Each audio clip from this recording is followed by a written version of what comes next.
Welcome back to Wrestling with Ski.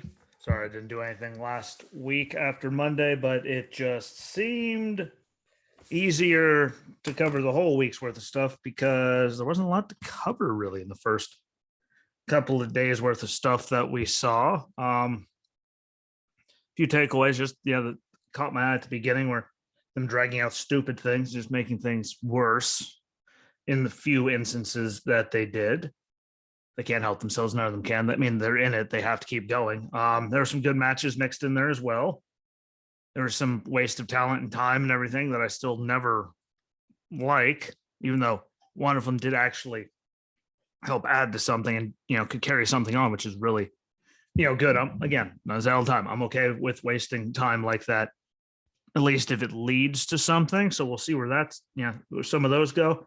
And I will get to the whole Naomi and Sasha walking out thing at the end of it. Just didn't seem fair to bring it up during all the matches again to get all the people that wrestled and all those stories out of the way, then get into that. At least that's the way it made sense in my head. So jumping off with Raw on Monday night, started the show with Byron, Jimmy, and Corey Graves outside the cage like they do in on 2.0 a lot. I mean, I'm not the biggest fan of it. It just seems like a waste of a couple seconds there. They could be sitting at the desk, but it's something that they're trying to do. So see how it works out. It could work out really, if they keep doing it, really is the thing. And again, it really isn't like that cataclysmic. It's just, why waste of time? They could just be right there at the desk. Maybe it's because it was a cage, so you got to see it and all that, but we've all seen it before, so I don't know. But started out with Bobby Lashley defeating Omas in a steel cage. I want to know why MVP had to run his mouth for that long before the match killing time, because there could have been times where things could have been, done with the time that was wasted. But Cedric Alexander attacked Lashley from behind on his way to the ring. Him and Omas double team Lashley all the way, up to the commercial break before it goes. MVP kept using his cane on Lashley through the cage once it started, but once he did it, the last time, we all figured it was going to happen again. And again, Lashley, he had MVP for a while. I thought they broke up the Hurt Business, too early. And AJ and Omos, they were a thing for forever, split them up, and now he needs, a mouthpiece, apparently like MVP, to add something to him. And if that's what they need to help him keep improving on things, to have someone be able to talk for him, maybe that means they see something in the ring, or maybe they're saying this is going to be the thing that gets them where they want them to, and it could be done. We've seen them do it, either way across the board with it. I'm not going to speculate on anything, but he's a giant guy, and it's Vince McMahon, so I'm going to leave it at that. Vince McMahon and big guys. He loves big guys. Always has. It's the land of giants, what everyone always called it. So here's what it is. Cedric getting involved in the match, expected it, the way he's been trying to get in there with Omos and MVP. Again, what else are they going to use him for, really? I mean, they got rid of the cruiserweight title, and what else have they used him for? I mean, this is sadly all they have. Very talented. When he talks, though, it just makes your head, something about the pitch of his voice makes my head want to explode.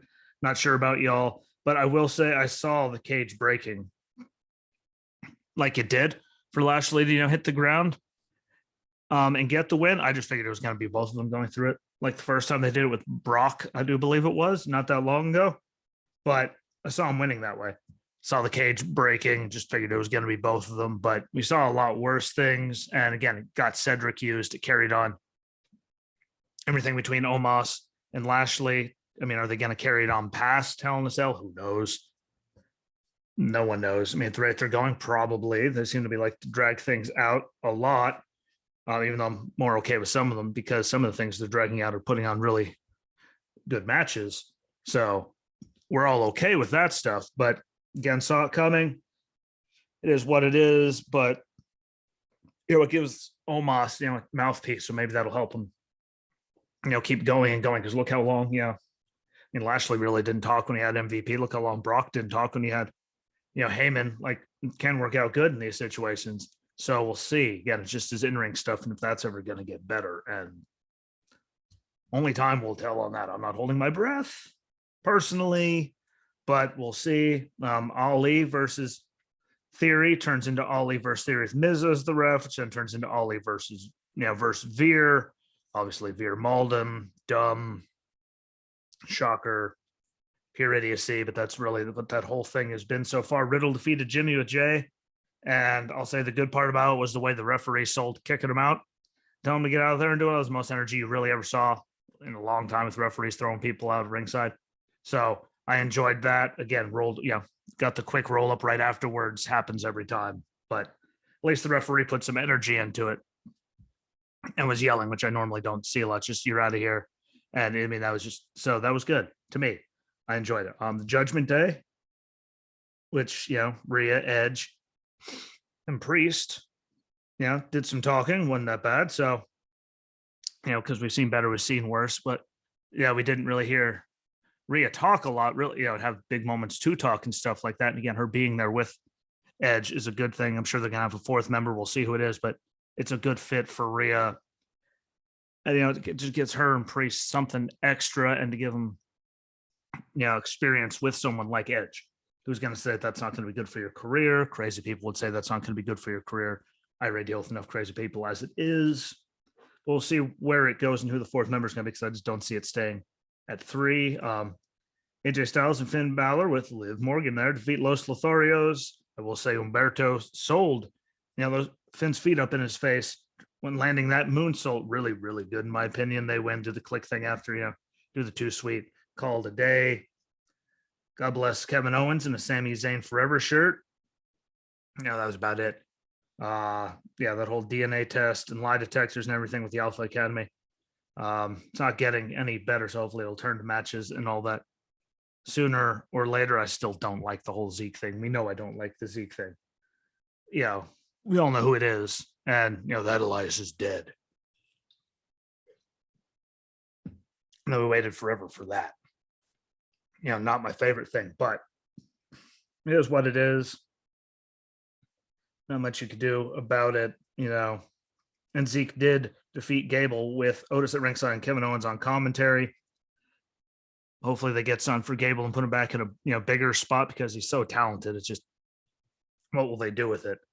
I mean, you can't deny the talent of the kid. It's just, will they have, what will they do to heighten it, to get it, put him up to the next level? I mean, I was happy to see him get, tag gold. Again, Otis too, to finally get some. There's long overdue, just, entertainment wise. I mean, a lot, Otis and that was over. But Gable can really, really go. So, that Olympic pedigree. So hopefully it turns into something really good for that. I don't know, but all that lie detectors and all that stuff, I don't know, just not digging it. Sorry. You guys could like it. It's not my favorite thing in the world. Sorry. Not really sorry, but it sucked. Alexa Bliss defeated Sonya Deville. Looked like Alexa had a new theme song. I dug it. It was better than the first match from the week before. And Sonya slaps the referee after the match. So, I'm sure that's going to lead to something extra stupid tonight on Raw. They always have to. They can't help themselves. It is what it is. Hominus Dominus. I don't know, but we'll see where that goes. Cody challenged Seth to a match inside Hell in a Cell. That should be a good one. Like, I would watch it just to see, their third match happen inside Hell in a Cell, see what happens with it. But the first 2 are great. I mean, the first one, obviously at Mania, we all knew it was coming, but that was a great one. They had the time because it was WrestleMania. But WrestleMania Backlash, that match was still really good. So I'm excited to see what happens inside Hell in a Cell. See what, if they bring out any surprises or anything, but no matter what, that match is going to be good. 24/7 stuff, still stupid. Lacey, we finally saw her in person and actually had some talking in the ring. Wasn't bad, but we all hear the rumors of the possible heel turn already. It'd be nice to see if they didn't do that, just to see where she could get with this whole new character. But it is them. They are known for doing things to make you scratch your head. So we'll see what they do. But it was good to see her. And I just, because she looked up, but she went out, she, talked in front of a crowd. And that you really tell, how good something's doing when they're there. There's a live crowd will eat you alive if it's not good. So it's always good to have it out there. And that was good. And then Asuka defeated Becky Lynch with Bianca at ringside, become number 1 contender. I'm sure it's not over between Becky and any of them. So again, we'll find out more tonight. We know they're going to do something. And we'll see what that something is.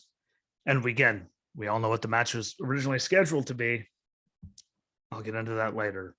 We'll see what comes from it. And we also heard a rumor that it was Becky's idea to do the match the way they did. So see how that one, see if, I don't know if it's true, but I don't think Becky's not going to be involved. It just seems weird that she wouldn't be involved in the pay-per-view, but who knows?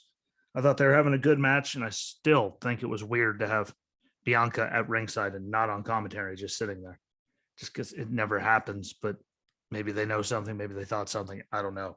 I just found it to be really, really weird. Becky tries to use Asuka's umbrella, which I'm guessing is a shout out to Kyrie from when they were coming out together. So good to see her doing that, incorporating it. But Green missed, to the face, kick to the head, Asuka and Becky for the title. Yeah, I think that's going to be a great match. I'm very happy to see Asuka back. I think we're all happy to see Asuka back. I don't think that they're going to leave Becky out. It just doesn't seem plausible that they would leave her out of it. Just wouldn't make sense to me. I don't think it would make sense to any of you. Her not being there just seems weird, especially with where she was and how I don't know what they would stick her with, but we'll see. If we're going to find out tonight, more than likely. It just would seem off without her being involved. So who knows? But and still some good stuff mixing with all the stupid.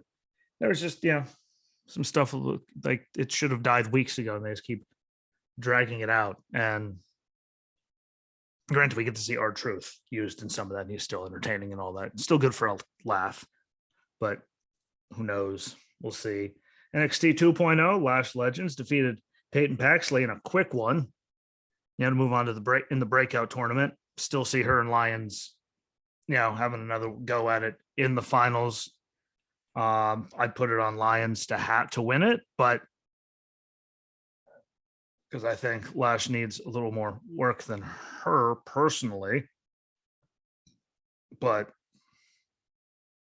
she put down Paxley quick, so who knows? But I called it at the beginning, so we'll see if that ends up being the finals. Still hate Gacy regardless of all of it.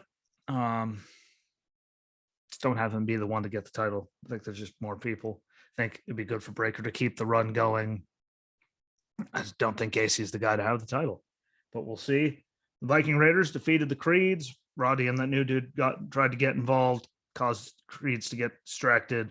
Raiders get the win. And again, I'm sure we'll see, I'll first say, not again, but I'll first say I'm sure we're going to see the Viking Raiders and the Creeds go at it again, and I'm okay with that and put on good matches. Who knows what's going to happen with Diamond Mine, but it looks like it's over. Roddy has, the new guy, the Creeds and him around the outs. Homegirl's over there doing, her challenges that she was doing with everyone there, trying to wear people out and all those vignettes. I don't know where they're going to go with it, but cutting Malcolm Bivens like that, doesn't seem like it's going to last forever now. Even though it's one of the biggest things they had going. So I really just don't get it. I also don't get how my ringer's off and my phone just went ding. That's also very exciting. But again, a third match between them will be really, really good. Now that Bivens is gone, do we see Roddy go away? He's been wanting to seemingly. So maybe that's the way to do it. It was just weird. Duke Hudson and Braun Breaker are going to face off next week. Grayson Waller defeated Chase of Chase U with Bodie at ringside and Saray in the student section waving the Chase U flag. We went from that straight to a shot of Gigi. So thank you for that. Roxanne Perez defeated Kiana James in the women's breakout, but we all saw that one coming just with how they're pushing Perez. And she had matches with Toxic Attraction members and all that where she got wins. So that one shouldn't have surprised anyone. Not the greatest, not the worst, but Roxanne definitely looked better than Kiana. Wesley versus Nathan Frazier ends with Wagner attacking, throwing Lee from the ring in a press slam, just launching him, bouncing off the announce table. Don't know if it's the greatest thing for Lee to see that if they're going to throw him at Von Wagner, which wouldn't make sense. The size difference, it could have David versus Goliath type thing, but I'm not sure how to take them doing him being the one to take that. Could be good, could be bad. They could have build him to beat the monster, or I was hoping for more from him, though.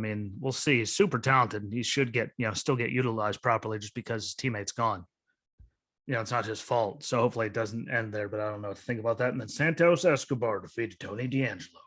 And I thought they had a pretty good match going again. Tony D can actually go. We've seen matches, but we all know what Escobar can do, and he held down a lot of it for a very long time. Legato's the thing, they've been a big thing.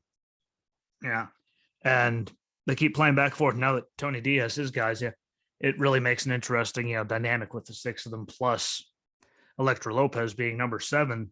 So, I hope Escobar comes out on top. Really, the only way that this could end is after this match is loser leaves. And I guess, and I'd be okay with Legado up on the main roster if they don't break it up and screw it up and ruin it, because it really has been going good for that long. And we all know how good they are screwing things up. Just look at Imperium. Done. They hit row. There's so many things, but good match. Tony D tried to get the crowbar. Guys from Legado already had it. Gets attacked by Tony D's goons from behind. Refs distracted. Bada bing. Escobar uses brass knucks. Gets the win. And again, you guys can comment and tell me what you think. I don't see it going anywhere besides a loser leaves, kind of, they lose, and then they gracefully go up to the main roster. I just hope they don't screw it up when they do it, but I really don't see anywhere else they could go after losing that.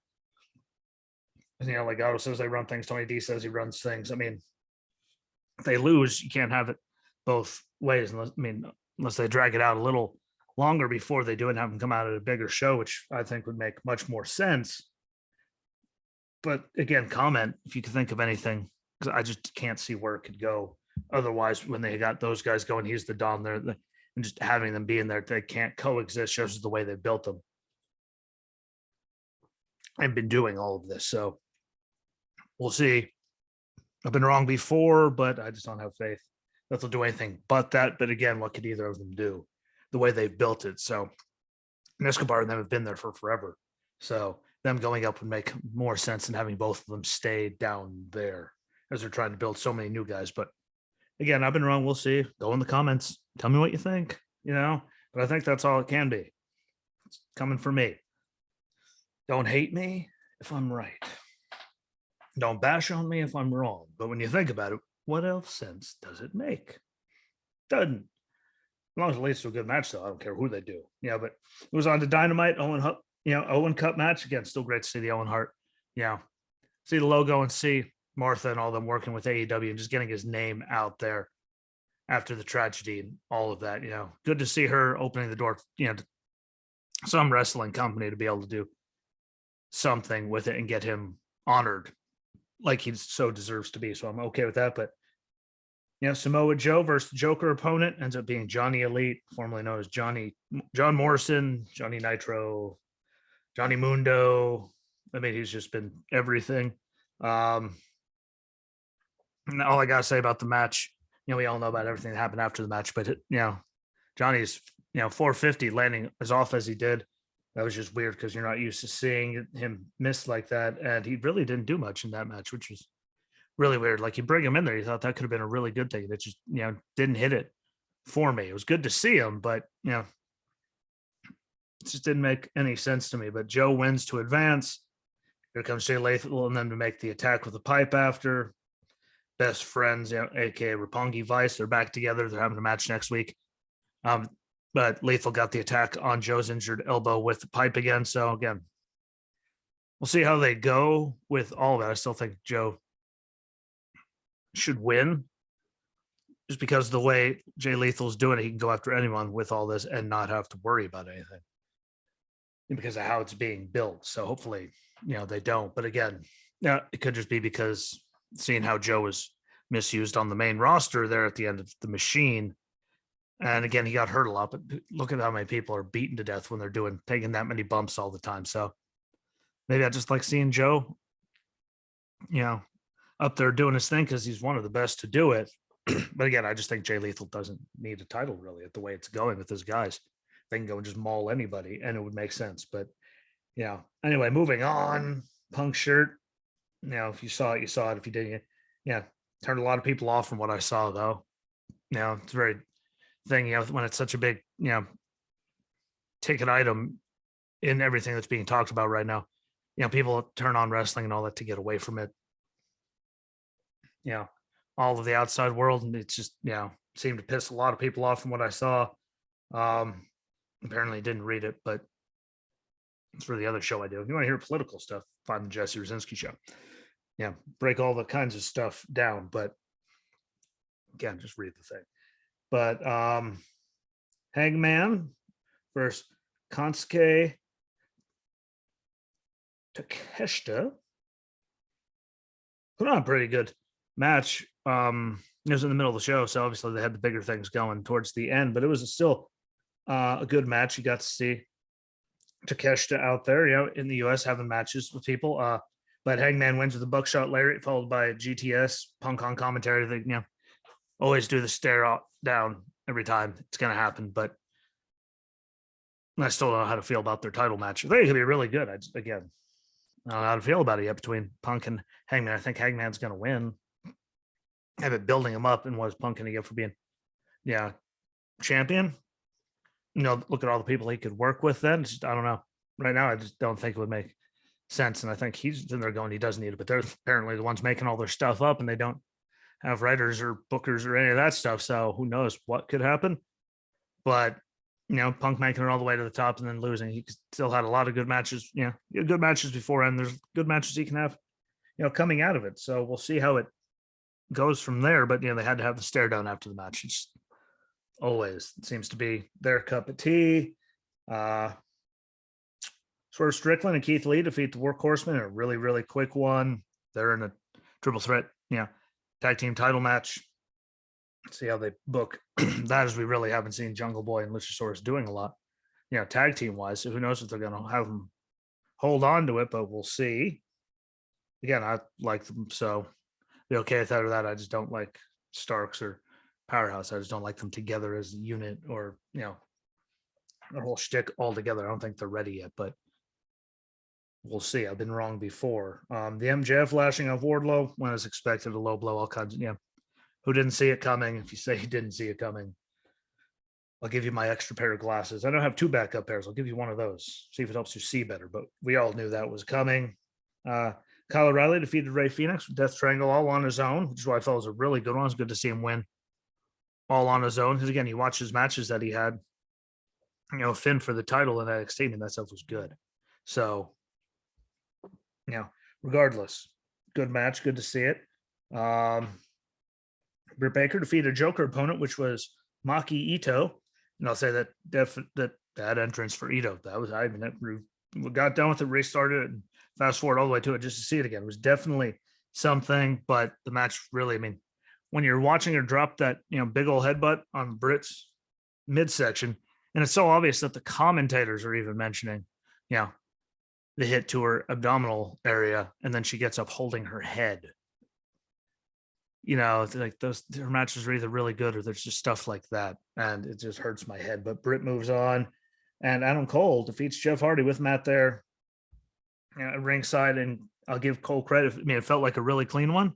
A really quick one, but he won clean, and no one expected Jeff to move on and win that one. That's not what he's there for. It's really not what Cole needs to be there for and get the win either. Put a young star over in it, which would be best thing to build a star. But bucks him down and attack Matt after, enter Darby Allin and Sting, followed by Kyle O'Reilly and Bobby Fish. The old chair around the ankle for Sting as it cuts off. I don't know if they showed anything after that, but that's where my recording cut off, was right there. So I get to see the last couple seconds. I don't know, but the old chair around the ankle thing. How many times can you see that happen? So I'm going to swing right into AEW's other show, Rampage. And there's some good stuff in there. There's a lot of why moments, but House of Black defeated Evil Uno, number 10 of the Dark Order, and Fuego del Sol. House of Black won a decent one. Death Triangle then shows up on stage with the Tombstone with the House of Black in it and Double or Nothing chip in it. Again, I'm looking forward to those guys together. I think what everyone's capabilities is between all parties involved, I think they're going to tear the house down. We all know how I feel about the Bastard Pack, Penta, Buddy Matthews, Alistair, aka our new Malachi Black, which is a much better character than the Machine ever would have let him be. But I figure I'll throw both names out there. If you don't watch it and you're trying to figure out who the hell I'm talking about, that was a guy known as Aleister Black. And I still can't believe they let that be his entrance theme, and they just let it go in the Machine. Doesn't seem like them, but I think that'll be a really good match, just with everyone involved, everyone's capabilities, how many people could fly, strike. Like, I think that's going to be really, really good match. Again, comment and tell me you think I'm wrong, but I think that's going to be one of the better ones of the whole entire night. I think that's going to kill it whenever that night is. Like, no offense to Hangman and Page or the women's title match, but like that one's going to be really, really good. So looking forward to that. Sean Spears defeated Big Demo, aka formerly known as Killian Dane in the Machine, in a really quick one. And all I could say is he's bald now. It was really quick and just dumb. Red Velvet with Batty Kiera Hogan and Jade Cargill at ringside there with Smart Mark defeated Chris Statlander with Ruby on commentary. They put on a decent match on the Grayson, but it was still pretty decent. The attack after Ruby comes to make the save. Jade Cargill attacks and gets the numbers game advantage because she's always down there. Anna Jay comes down, steals Mark's crutch, and could have hit Jade, but didn't, let her jump off the apron. Still weird, that one to me. Yeah, not hitting her. Like, you get it. Like, you literally run up to her and let her jump off. Like, still, I'll never get it, but there's what it is. Apparently now it's going to be Anna Jay against Jade Cargill. We all know Anna Jay is going to go down because it's Jade Cargill's time in there in the company. They're pushing her. So they just added the baddies. They're not going to have her lose now. So I believe the phrase is, we'll wait and see how the match goes. If they make it, but won't be the best thing, won't be the worst thing. All I can say about it. And then Bryan Danielson and John Moxley defeat Matt Sydal and Dante Martin with Regal on commentary. And then Jake Hager came out with Stand Behind Jericho, who was on commentary all night. And I thought it was a great match. Now, again, look who's involved. Bryan Danielson, John Moxley, Matt Sydal, formerly known as Evan Bourne in the Machine, WWE. If you didn't, know if you don't watch AEW, he used to be in. Dante Martin's phenomenal. And I thought it was really, definitely, for all the matches there, that was deserving of the main event. That was a really good match. Again, look where, who was involved. We all knew who was going to win it no matter what, but they still put on, a hell of a match, a really good match. Never mind all the attacks and everything after with people involved. I want to see what they're going to do with Dante this time. As he's on top of the world, look at all the matches he was having. Then they had him split up with Matt Sydal and, join Team Taz, just to split on them like a week or two later. A couple weeks later, after the whole split with Sydal, then turn around and be on his own and doing matches, then vanish for months to come back in a big match with his returning brother. And then we don't see his brother again, and now he's back with Matt Sydal. Like, I just wish they'd figure out what the hell they're going to do with him. I don't think I'm asking that much. What the hell are you going to do with him? Do something. Please do something with Dante Martin, because he's super talented, and that was a hell of a match. Like, that's one of those, if I didn't delete it, I would have Hannah watch it again. But I know she's not going to pay attention because she's doing schooling. She's trying to get it done. So, trying to get it done all this week, so it's done and over, so she doesn't have to pay for another week. That was a good match, and figure out what to do, because him being with, Sydal, and then splitting with Sydal, turning his back on him, turning on Team Taz, and then being back, then being gone, then being back now with Matt Sydal. Like, it's just so yo-yo. Figure it the hell out. The kid's talented. Let him show what he's worth. Pretty please, for all of us that enjoy watching him. At least I think he's really good, especially for how young he is. Like, that kid's got some potential. So please figure it out already. That's all I ask. Just figure it out already. I don't ask much. Normally very easy to please, but come on now. He's with him. He's not with him. He's with him. He's not with him. The hell is he? Just figure it out. So that's just a SmackDown, which, we all had that feeling that we knew was going to happen by the end of the night, but I'll go through it all. I'll first start out, because it still bothers me, if you watched last week's show, to know that, they were in Wilkes-Barre, Pennsylvania. The only place I've ever seen professional wrestling my entire life. I've been to many, many shows there. I live nowhere near it now. It's still the only place I've ever been to. Last time was right after I got back from Iraq. I believe that was in 2009 that we went and did that. Had to be, because I still had the mustache. when we were there. Like 09, been going on 13 years. Only place we've been at, and they didn't get a Wilkes-Barre Pennsylvania acknowledge me. They got a Commonwealth of Pennsylvania acknowledge me. How many times has he been in Philly or anywhere else where he said the city's name? Just like Friday night when he said Grand Rapids, acknowledge me. It's not that hard. Wilkes-Barre, give the crappy little arena something. It's all I ask for. God, Grand Rapids can get it. Damn it. I don't care what you think about Wilkes-Barre, Pennsylvania. Well, you can say a lot of good and bad things about Wilkes-Barre, Pennsylvania. Trust me, been there enough. Normally, I think the last 2 times I went home was the first time I wasn't in Wilkes-Barre. Sometime while I was home. And, just say it. That's all I ask. Come on now. Only one I've heard him not mention the city. To include places in the state of Pennsylvania. But anyway, Heyman did take a shot at Dwayne "The Rock" Johnson, and we've seen the rumors that his schedule is apparently clear. So we've all been saying it was going to happen in Hollywood. It looks like it's going to. We'll have to wait and see if they actually can pull the trigger on it. But we've all been saying it looks like it's going to go that way. Shinsuke Nakamura defeated Sami Zayn in a quick but decent one. Happy Talk was a waste of time. Saw Corbin smash up the Andre trophy. Just involving idiocy with it all. But I do want to ask Michael Cole, because he said the Andre Battle Royal has catapulted and launched careers of people. Like, who the hell has that ever helped? Maybe you guys can comment. Tell me I'm crazy, but Cesaro, Big Show won one. No. Corbin won one, I believe. No. Mojo, I believe, got him. No.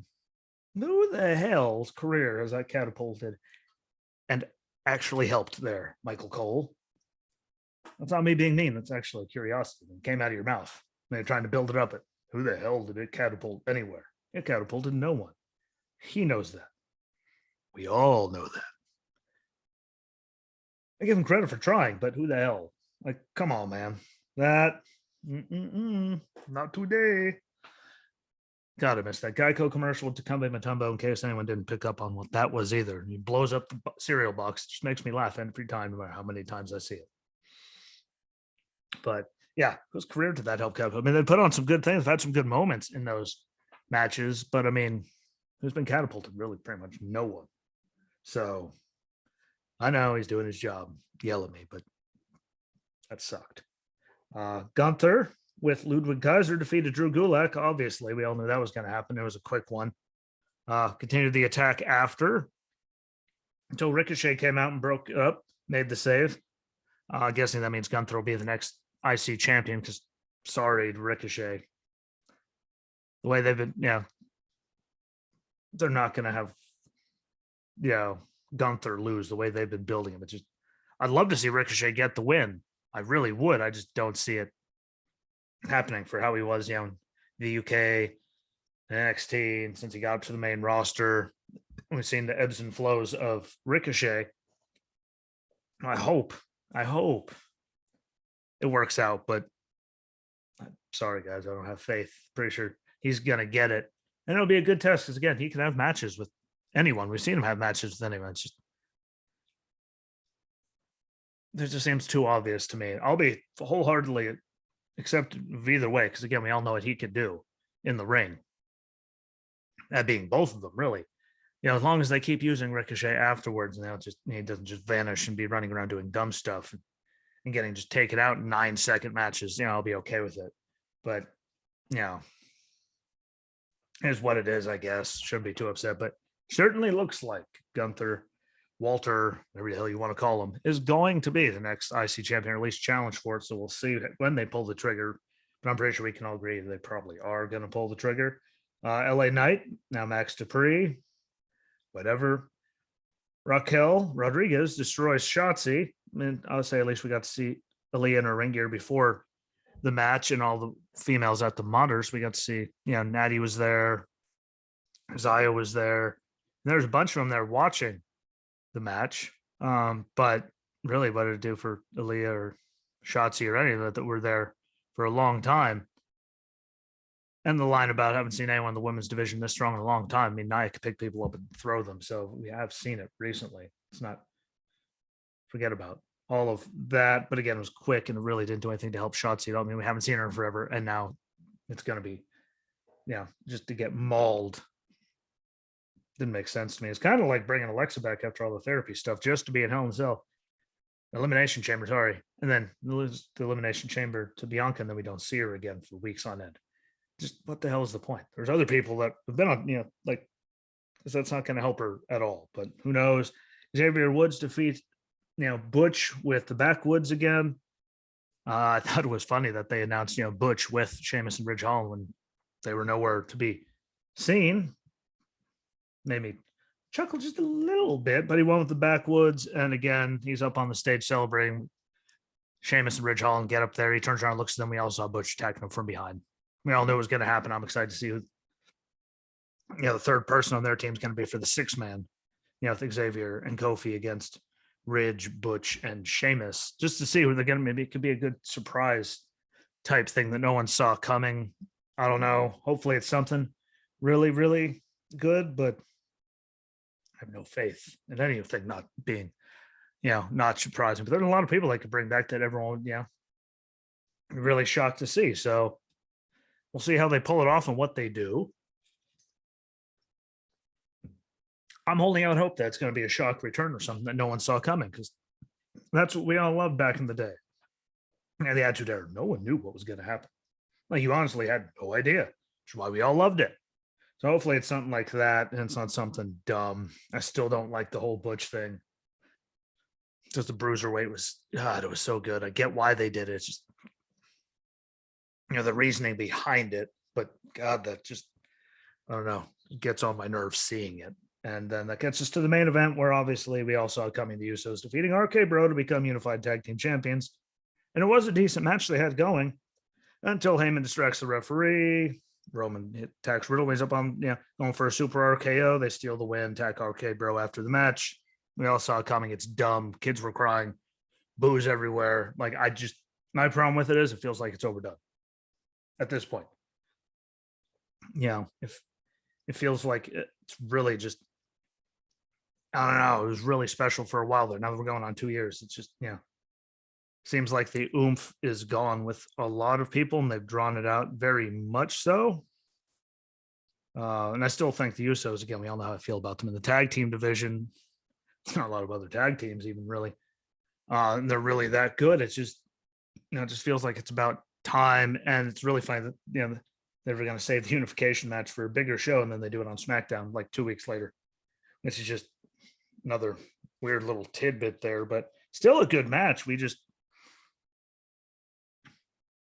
all saw it coming, and no one seemed happy. I get where they're coming from. They are, the best thing they got going, but you gotta do a break sooner or later. Now, just like Roman not defending for forever, what does that do about the tag team titles? Because how does that play out, especially with how many teams there are that are actually believable? Like, it just, that aren't mixed up in something stupid. I just don't see it doing a lot of favors, and helping anything at all. No, big break would be coming soon. It feels just like the time for them to all go away and then just come back a couple months later and just maul people, and people will be excited to see it again. It's not even that sucks. It's just people are burnt out from it. And I thought this would have been a good time. Maybe one of the live events to lose everything, and then we won't see them, and then bada boom. They could bring Roman back, gets his title, bada bing, suddenly there's The Rock.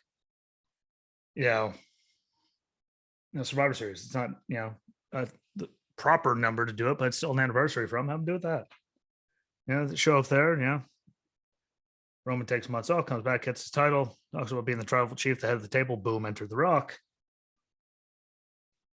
Stare down, have him win, don't waste a Rumble on him. Just have him just go into it, challenge him, and whatever. Let someone actually get a shot with the Rumble. And we'll see what I'm talking about in a few months if I still have the same tune, but that seems weird. But perfect way to do it. It just feels overdone at this point. And God bless Michael Cole for continuing. They let everyone down line about Sasha and Naomi. Got to keep doing what they tell them, though. But like I said, there was good stuff. There was bad stuff. There's some idiocy, but some of the stuff, they just don't seem any other way to do it, which is a damn shame, but it's all they know how to do with some of it. And when it comes to Naomi and Sasha, I mean, whatever it is, if they really did walk out, because you just see so many, everything coming from where there's a work Whether it's a real thing, who knows? But I mean, go in there and do the job. I mean, people have walked out before. I fully understand it, and I've seen them get a lot of support from other wrestlers, which, they all should support each other because they're all in the same business. So they should work together to make everything better for everyone. But I mean, I don't know, walking out like that to complain forever, you get the tag titles and you're already done a couple days later. I don't know if it was a real thing. I mean, a lot of people were throwing shade at Sasha, saying she, manipulated Naomi, but who knows what the real frustrations are? Because again, what did I say for forever? The women's tag division's a joke. The way they were doing with Naomi, with Sonya, just doing the same thing over and over again was a joke. Like there was so much involved in it all that I could understand being completely frustrated and pissed off about the whole thing. And will we find out anything sooner or later? Yeah, we'll probably find out all kinds of things. But we also saw rumors about Naomi joining the bloodline. I mean, she goes away, she comes back, she's with, like, who knows what they were doing it for? All I know is, they took a stand if it's not a work and did what they felt they needed to do. So good on them. But I mean, it doesn't get them anywhere. It doesn't get them anywhere. And then it was all for nothing. And now they're doing the tournament for the women's tag titles. And well, think about how the women's tag teams they have. I mean, there's a very good chance that it's going to turn back into, a bunch of teams that are just jokes and randomly thrown together, which doesn't help it at all. So I don't know. I really don't. But again, between Punk, Ryback, other people like Ryback telling them to just keep having injuries, to keep dragging it out until your contract's done. If you're injured, because you still get paid. That's what he did. Like to Punk saying everyone should stand together, as a whole entire wrestling community and wrestlers. There's all kinds of stuff, people attacking. So whatever that happened, it happened. I'm sure we'll actually find out, no matter what the truth is. I've been trying to look into it, just waiting to see how it plays out. But it is what it is. I just hope that now that they're gone, we don't get, have to see another like Carmella and Queen Z tag team or something like that. That, is really just more of a comedy act than wrestling. Because I don't think that did anything for the division except hurt it even more than it already was, because legitimacy was just dead for a very long time now because of stuff like that. So, it is what it is. We'll see what happens though. With that, I'm going to jump off. Thank you for watching. Thank you for listening. Any new viewers, listeners, I appreciate you. Please don't forget to follow along on the Facebook page. I post all the audio links there and the video links when I do it with someone else, but all those things are still on YouTube and Rumble for the videos. Audio goes on to Anchor, Breaker, Stitcher, Spotify, Apple, and Google Podcasts. It's on Good Pod. So thank you for all the listeners on there and the followers. Make sure you share everything out. Like just go on, share that out to people. Go on to the Facebook page and follow it on there. It's under the same name, and share out the links to get it to more people for advertising, to help out, to get more eyes and ears on it, because that, helps more than anything. Subscribe on YouTube and Rumble. It takes a few seconds to type it in and find it. And then just click a like on the video, even if you listen to it. And then you can go and like the video and comment, just because it helps boost it up more, and subscribe, because all those things help. And if you ever want to come on again, leave a comment, Facebook message me, do whatever you have to do, comment on YouTube, and we can figure out a way to get you on here so you can tell me your feelings on it and express them with the world. So I love talking wrestling with just about anyone. I can. I can talk to anyone about wrestling, whether we disagree or not. But regardless, if you want to, let me know. Again, comment, share, enjoy the rest of your week. I'll either be back Thursday, or I might just do it once a week until they make something worth a damn in the first 3 days for me to actually talk about and be good to each other. And until next time, my friends, peace.